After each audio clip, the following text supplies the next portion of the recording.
March 4th, 1954. Over 3 years before the launch of the first man-made satellite Sputnik 1, the Los Angeles Times released an article suggesting that scientists had reason to believe that some small objects may be orbiting the Earth. The head of the biggest UFO research organization at the time, called the National Investigations Committee on Aerial Phenomena, announced in an interview that 1 or 2 artificial satellites in an unfamiliar retrograde orbit had been detected by Air Force radar at White Sands. The St. Louis Post-Dispatch and the San Francisco Examiner released stories about the detection.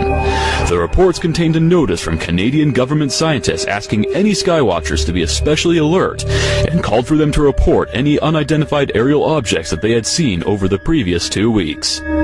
Aviation Week broke the same story in August 1954. They confirmed Kehoe's claim that there were 2 large objects orbiting the Earth, one at 400 miles and one at 600 miles above the Earth.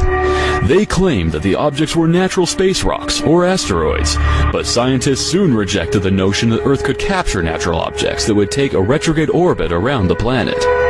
In January 1960, the Dark Fence satellite surveillance system detected another anomalous object which this time was in polar orbit.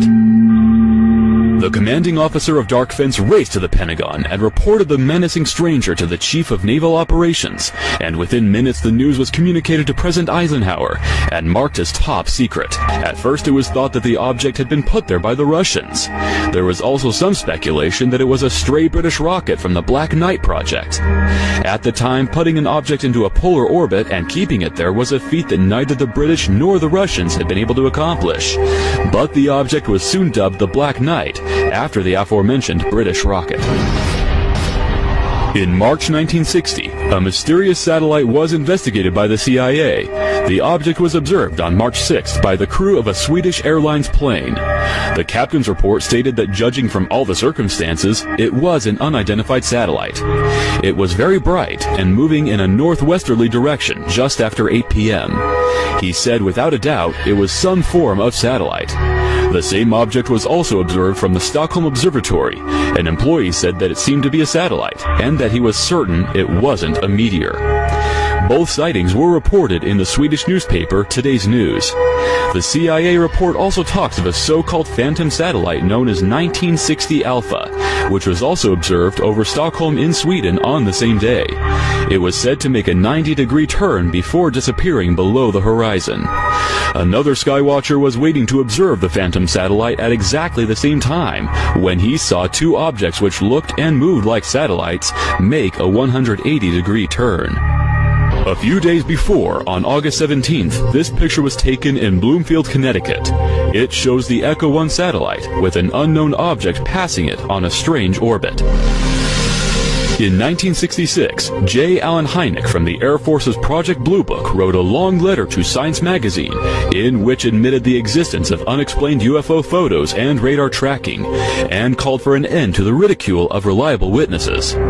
He said Air Force reports included unexplained UFO photos, radar tracking, and unexplained pictures from Project Moonwatch and satellite tracking cameras.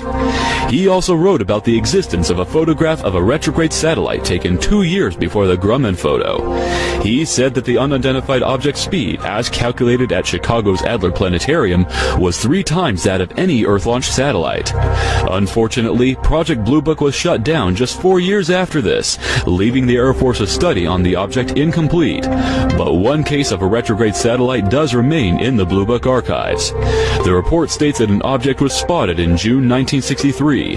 The object was in orbit and traveling 1.5 times the speed of a regular satellite. Rose as to whether they were artificial or natural. John P. Bagby, who worked in the research division of the Hughes Aircraft Company, wrote some articles concerning these odd satellites. In 1966, he wrote an article for the Nature Journal, stating that during the mid-50s he analyzed evidence of 2 swarms of such objects in retrograde orbits. He said that the brilliance of the objects to the naked eye caused most persons contacted to doubt that they were natural. He goes on to say that one of the objects had disappeared, and he thinks that it may have been a natural space rock which had decayed in the Earth's atmosphere during January 1966. So did it decay in Earth's atmosphere? Not according to Bagby's follow-up article, in which he states that he was able to optically observe the object in January 1967. He said that scientists had observed some strange radio anomalies, but they could not trace the origin. Bagby later analyzed the data and was able to correlate it with the orbit of the retrograde satellite. He also suggests that the objects have changed orbit. He discusses various possibilities. However, the analysis is inconclusive, and he thinks that further direct observations of the objects are needed to further determine their orbit. Despite all these observations, scientists remained adamant that the Earth would not be able to capture a natural satellite that would take a retrograde orbit around the planet. So after all of these observations, the question is still not settled. Could it be that these mysterious satellites are actually artificial, but scientists do not want to risk their reputation and say that there are one or more UFOs orbiting the planet? If you want to get an article published in a journal like Nature, you cannot say that Earth is being orbited by UFOs. To the readers of Nature and the general public, a natural satellite sounds more probable, and yet science does not accept the latter as fact.